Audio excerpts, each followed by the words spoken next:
Hey guys, this will be video 11 for the vintage Gibson Les Paul custom restoration. I'm going to be going mostly by a list here of things to try to stay on point, primarily because this could end up being an incredibly long video, but I think as long as I stick to my points, I'll be able to knock it out in under 30 minutes. I think it's important to mention this only because of you guys out there beginning to do this work yourself. One of the hardest things I figured out when I first started working on guitars is how to hold them, how to hold them in place.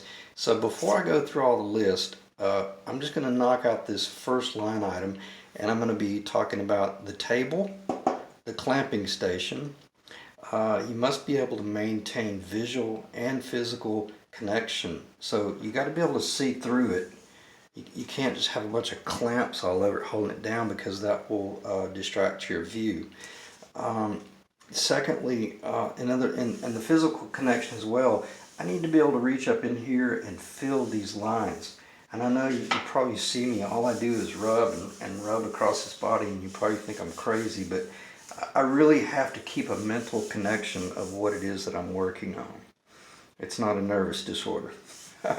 You know, I really want to keep studying the subject and keep my eye on it, because I might also be working on a big body jazz guitar, and everything's different. They're taller, they're fatter, they're everything. The curvatures are more pronounced. So I got to continually stay connected to the project on the table.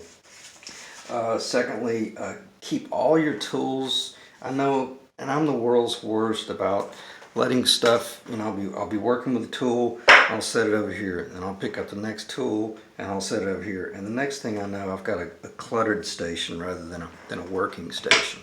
So when you're getting to this point, make sure you're staying really clean and organized. I'll go ahead and mention this because I think this is when this really needs to start kicking in. I prefer to work alone. I don't listen to talk radio or anything going on in the news. The whole idea that I do this is because I am a ship unto myself anyway. I've been that way since I was a kid, and I imagine that most of us out there watching a video like this are the same personality trait. So this ain't a bar, this ain't a hangout, this ain't a club.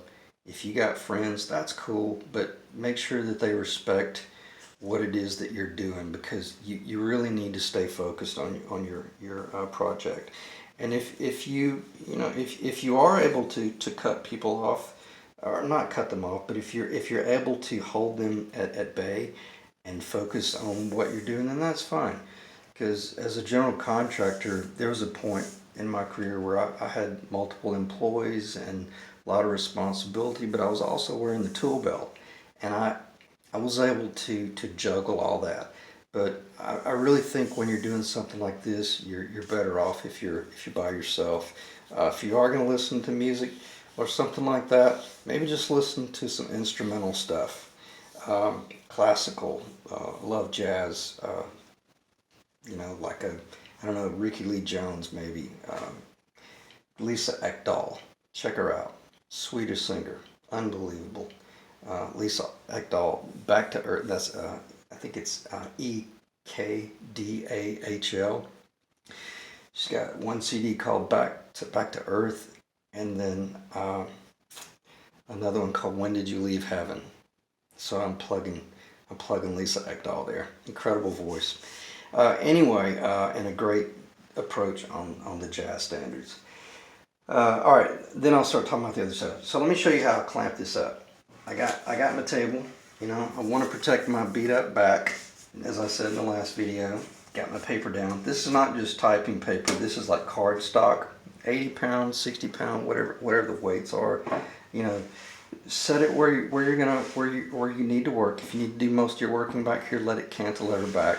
If you're working up here and you really need some centering on your table, then so be it. But let me just grab my blocking. I start with a block. I could either block it back here, or I can block it up here. Doing all this work back here, so I want to block it back here. What this whole table is, this is a miter stand that I built myself. I used to have a real nice Hitachi, the folding, and they were fine. Everything was cool about it, but I needed something really rigid. So what I did was I just made a little router extension on the side. This is very, very stiff. T88, what do you expect? So before I digress, I got this whole station thing going on here. As I mentioned, I'm able to clamp. Believe it or not, I mean, this cantilever's back here. I can come in with a micro clamp, and I can do clamping back here. Guess where I can stick? See, I can put that up in that cavity. I'll show you that in a second. So before I keep talking too much about the clamping, quick grip. I'm going to try to keep my right arm out of the view. You can do it one of two ways. You can do both of them at the same time, or go ahead and put a little tension there. Keep the tension. Now over to the left. With your next one. See how I'm not having to fool with a traditional clamp where I'm having to screw everything down. It's not tight yet, and I can. Oh, let me check the camera. Yeah, it's still centered. Now I can reach in and I can torque it down. I can put as much torque on there as I want and not worry about cracking something. You know, don't use a C-clamp. That's not what I'm saying. But you want this stiff enough that it doesn't move, or if I do need to move it a little bit, to reach in with a clamp over here when I really get ready to start scraping and going to town. This baby's not going anywhere. I got the weight of my miter saw over here. I got the weight of the stand, which the legs spread out, they flare out. It's very, very stable. Benedetto had one, and it was cool. It worked well for archtop work, but I noticed that what it was basically, it was just the footprint of a guitar, and it was kind of cool, really. It was on a circular station, so you could do carving, and it was like on a oh god, I'm losing my focus. It was on a shaft there where you could spin it, and I built one, and it worked really well. But I always had to have these clamps on it, you know, keeping it on the actual stand. And as I'm working here, it's like, well, I got to remove that clamp. So that's why I went into probably a long-winded explanation again of why it is I do what I do. But these are the things that are very important and will help you keep from losing your cool as you're doing your job, because this is already pretty intensive anyway, and you are pretty extensive in detail what all you got to do, and as much help as you can get, the better. All right, so what I'm going to do, that's the little white paper I was mentioning, the faux leather. Torque. I'm just going to put a minor amount of torque on that, just enough to keep it from going anywhere, but I can still move it a little bit. Now, let me look at my list here. Why did I do this? Let me check the video and make sure everything's, yeah, it's okay. It's probably a little bit too far to the right, but I think it'd be okay. Yeah, it should be okay. I got an incredible line of sight, and I didn't show that a minute ago when I had the bar across here. I'm able to still reach up under here and feel the body and keep the mental mapping going on. Or I can go down really low and I can still sight along this whole body.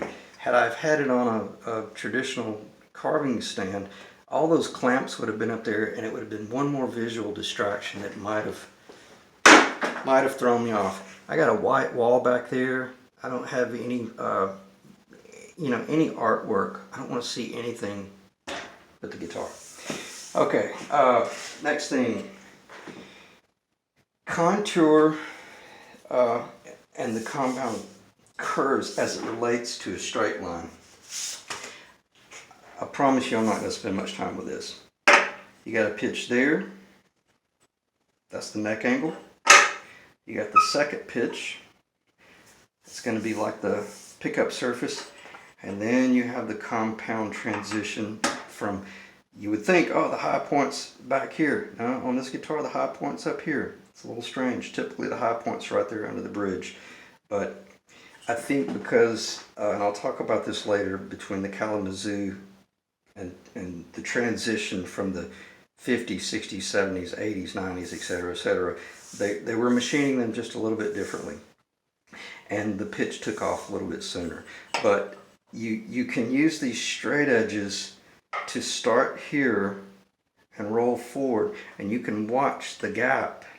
And I know that we know about the teardrop, right? Let's just say that I'm sitting here and I'm doing this right here, okay? I know that that high point's probably going to need to stay in that area right there. So now I can come in here with this straight edge and see, I can already tell you, see, I'm too high right there. I'm perfect over here. I'm perfect over here. I'm perfect. I'm perfect. But I already knew that I was too high. Let me check the phone. I already knew that I was too high in this area right here, and I started to work it down last night. I thought, nope, I'm going to wait and do another video.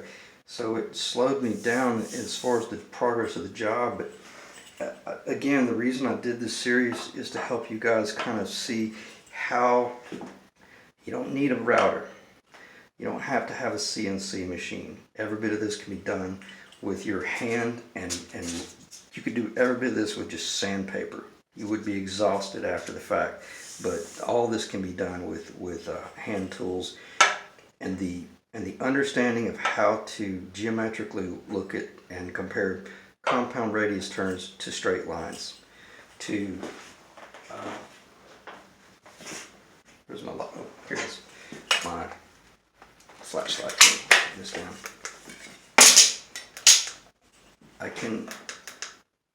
can put that light. Now, if I had an architectural desk lamp, I would have it down like this, shining light back this way.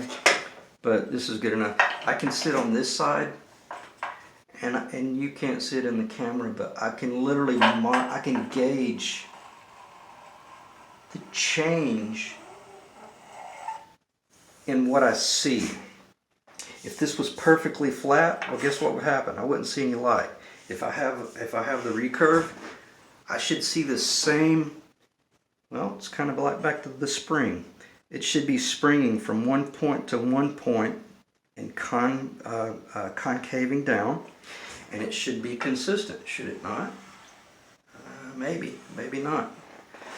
You'd be surprised. This is asymmetrical. This has a little bit softer radius. This is a little bit tighter radius. So, and that's what I meant in the first couple of videos. You can't just say, oh, this is from here to here is X, and from here to here is Y, from here, you know, and from here to here A, B, C, D, and then you build the guitar. No, they're typically, they're not even on center. Not 6120. It's like I thought somebody was off their rocker when I got looking at the guitar, and I realized, wow, it's unbelievably asymmetrical, heavy on the bottom end. So I think that makes sense. Just use your straight edge and a light behind it, and then you go, ooh, I found a high spot. And then you can come in here with your pencil, if you can keep up with it. I don't want to be using a mechanical, but I already know that's high right there, so I can start making notes. Now, what I am going to do, I'm going to do this right here, like a cloud. So now I'm going to start doing clouds. And I'm still going to do the straight line, what I call like a tiger stripe. Still going to do the straight line. I know this is a little high, but I want to leave it alone because I want to work that pan. I could do this with a machine. I wouldn't recommend you doing it with a machine if you've never done this. This is where I mentioned put blisters on your hand. Don't risk using a machine to screw something up. So I know this is high in here, so I'm going to do a cloud. And the only reason I'm doing lines over here is I don't want to see them disappear. If those lines disappear, I'm about to get in trouble. Especially over here, because I already have a beautiful belly going on. It's very, very subtle. And I'm going to talk about the belly on the Tim Shaw-esque transition in the late 70s, early 80s, back to more historically accurate versus the belly on the 70s, which really was kind of non-existent. They didn't have much belly. So I talked a little bit about straight edges, and which probably more than I should have, but it's pretty important. Where are we? We're at 15 minutes. My phone typically cuts off at about 30 minutes because of the storage capacity. Is why you probably hear me kind of. It sounds like I'm getting nervous at the end of the video, but it's like I'm just trying to get as much information packed in as possible. And I swear I will finish explaining how to use sandpaper as I got cut off at the most inappropriate time in the last video. So we talked about contour and compounds curves as it relates to straight lines. The light and shadows can be used to verify consistency in all areas carved. Kalamazoo versus Nashville transition. This is not a versus. This is not one's better than the other, one's better than the other. Business happens, life happens. Corporations are developed, sold. They have exit strategies, and it is as hard as it is for everyone to swallow. It's a business. Les Paul himself said, "Man, we were just trying to bolt some wood together and make some money at it." What an incredible quote. And he's being very, very humble by saying that. But Les did not design this guitar. And so many apologies to the guy that did, who's in the whitewood shop for Gibson. I will find out that name for Keith. Keith Williams mentioned it, which was the guy that never got really any recognition for all the whitewood work that he did, meaning like the forms and the templates and the whole designing of the guitar. Tim Shaw landed on the scene in the late 70s at Gibson, I think is when he started working for them, and he's the one that emphasized the importance of one-piece bodies. Remember what I said? This is a one-piece body. Recapturing historically accurate products. So this is one of the last Kalamazoo guitars. They were still up there until 84. If this guitar is a 1980, how cool is that? Tim Shaw was probably a part of looking at this guitar and telling them, look, we need to go back to one-piece bodies. And that's why I was getting those tap tones that I was getting. And after, I think it was early 82 or 83 or so, is when they started introducing, was it called the Heritage Series? So they were truly, or historically original, whatever, you guys probably know that. So that's pretty cool. This guitar was sitting on a shelf when there was only a handful of people that were making the transition back to a more historically accurate Les Paul. We got a one-piece mahogany body. I can't tell if it's Honduran. I don't think it is, but it's very good mahogany, and it's beautiful. So I'm not going to start talking about that other than, what's the video? There's a guy by the name of a YouTube channel called Will Cut, I think with 2 T's or maybe 2 L's. Will Cut Guitars interviews Tim Shaw and talks about humbuckers and Gibson and historically transition. It's about 9 minutes long, unbelievably informative, and he's talking about a time that took place 2 years before this guitar came off the assembly line. So they were there.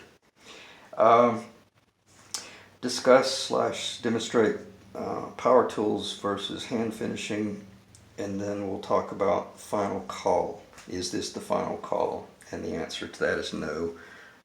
We can still make some changes even though we're getting pretty close to that transition point or that threshold. And speaking of, I'm already at 19 minutes. It's amazing how quickly time goes. So what I need to do is show a little bit more demonstration about power tools versus hand tools. And this is all very safe stuff, so no reason for me to be worried about showing you how to use a hole saw. What I meant by folding your sandpaper, and a lot of you guys are going to go, oh, come on, man, everybody knows this. Actually, no, but not everyone does.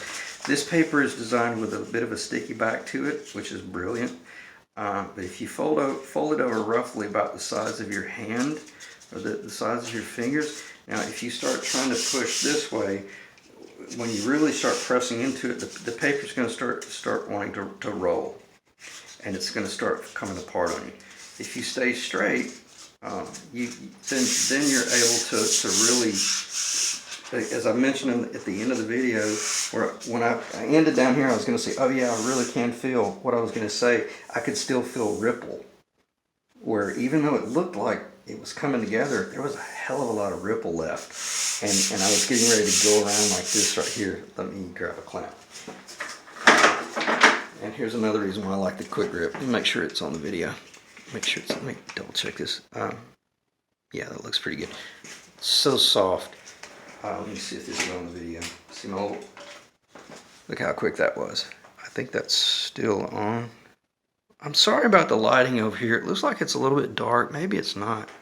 But, bam, one hand. You know, if you're sitting here holding a piece of sandpaper or a stick with some glue on it, one hand quick grip. Too high, pull the trigger there. Well, damn it, I would have picked up the one that's not as good. Let me show you this. I think this is the one that's hypersensitive. Yeah. Yes. So, and some of you guys are out going, oh, come on, we know this stuff.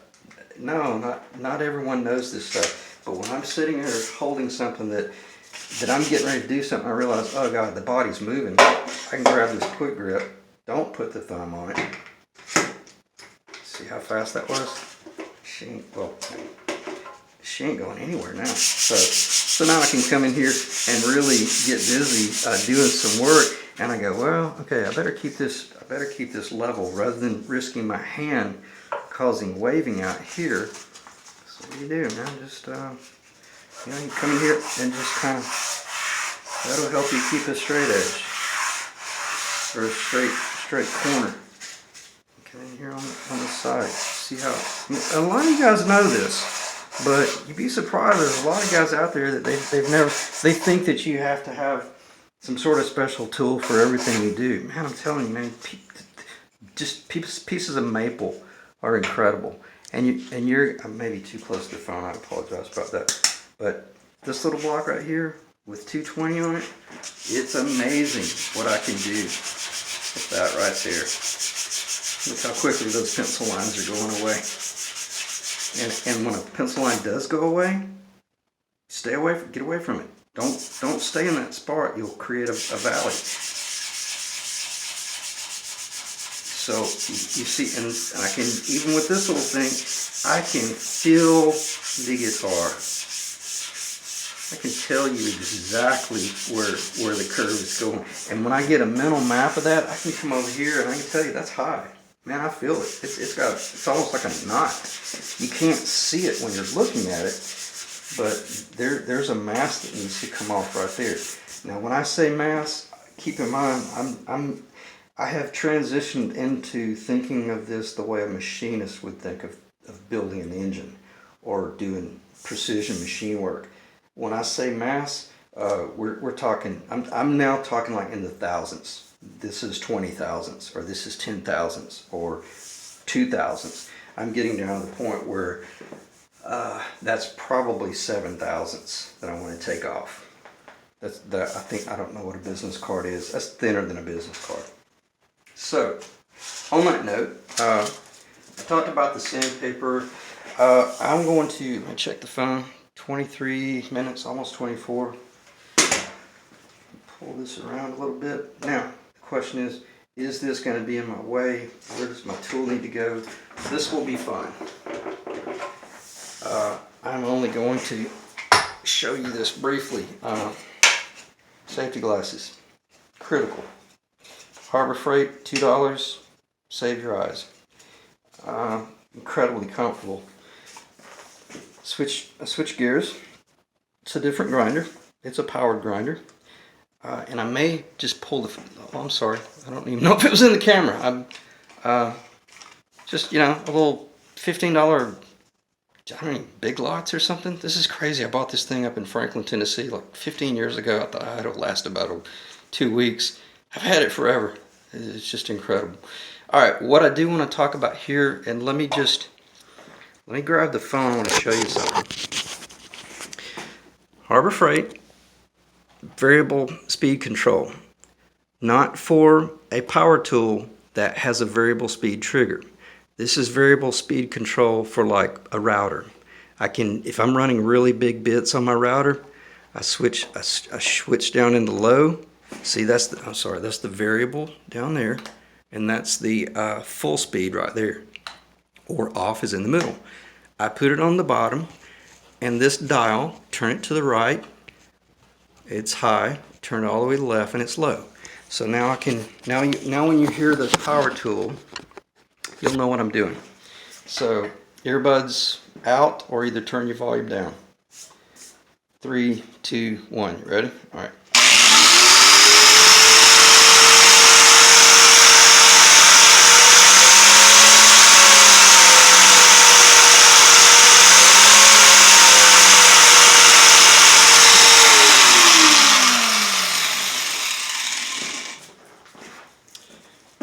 Harbor Freight sanding belt cleaner. Most important tool in the whole shop other than all the safety items. You got to keep your sandpaper clean. And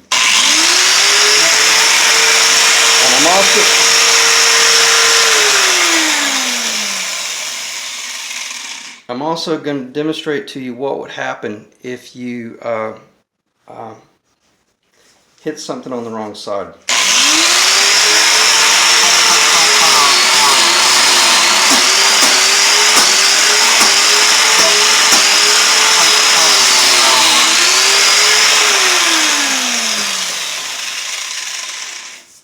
You'll cut your finger off so fast your head will spin. So just know what I just did. That's what I meant by the hole saw. If the hole saw kicked on the wrong side, it's going to kick back into you and probably hurt you really bad. So that's why you're going to see me always working the grinder. Make sure we're still on the camera. Always working the grinder on this side. I'm only going to do this just briefly. I don't even think I'm going to connect the vacuum, because all I want to do is just hit this just a little bit right here.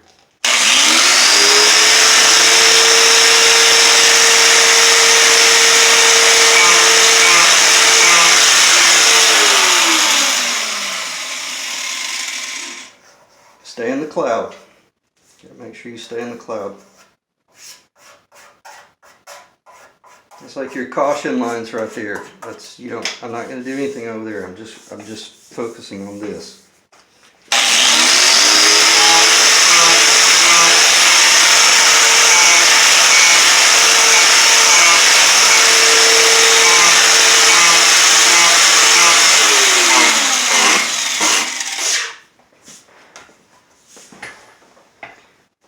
I'm stooping down, I'm looking down the body. Looks great. Didn't take much. Now I can come in with, and this is going to sound like it's contradicting what I said earlier. You don't want a hard surface because it'll cut, but that's exactly what I want this to do. I want this to cut. So I got a real sharp edge tool right there, or blocking. Sorry, let me just show it to you. Very sharp. And then I want this to cut. Because I'm working that belly off. What I'm doing, I'm pushing the belly up a little bit. The belly was too far out. Go back here, get your lines back up to make sure that you don't mess up and get down here in your low point. Sorry. If you use a mechanical pencil, be very gentle. You can scratch into the wood, and then you have something else you have to work off. So what I'm going to do is I'm going to spend about a minute here just working the body.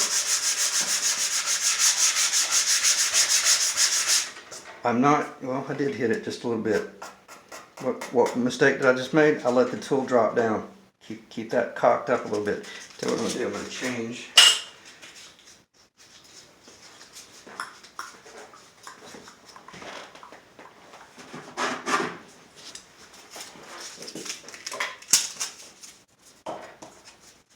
Saw me use this already. Just roll your paper on it. This will guarantee that I don't let any stray corner round off the corner. Keep the pencil on there. And once the pencil lead is gone, stop working that area, unless you know that you're really working a mass off right there. Now I'm rolling it a little bit. I'm not, see, because it's round, I'm not worrying about any corner knocking that edge off. I'm kind of staying in that recurve, even though it doesn't have a recurve on the late 70s, 80s Gibson. They don't have any recurve at all. I've already mentioned in one of the past videos, when you come off of this corner and you go into the top, it's pitched up. I don't know the degree, it's maybe 1 degree, it's very flat, but there's no flats in this at all. And even through this tool, I can feel the body, I can feel that belly moving forward. The belly's beautiful over here, I have it exactly where I want it. Now I can go across it like this just to get the mental mapping and get a feel for it, and then I can come over here. Yep, high right there. First, and it's immediate. I mean, it is absolutely immediate.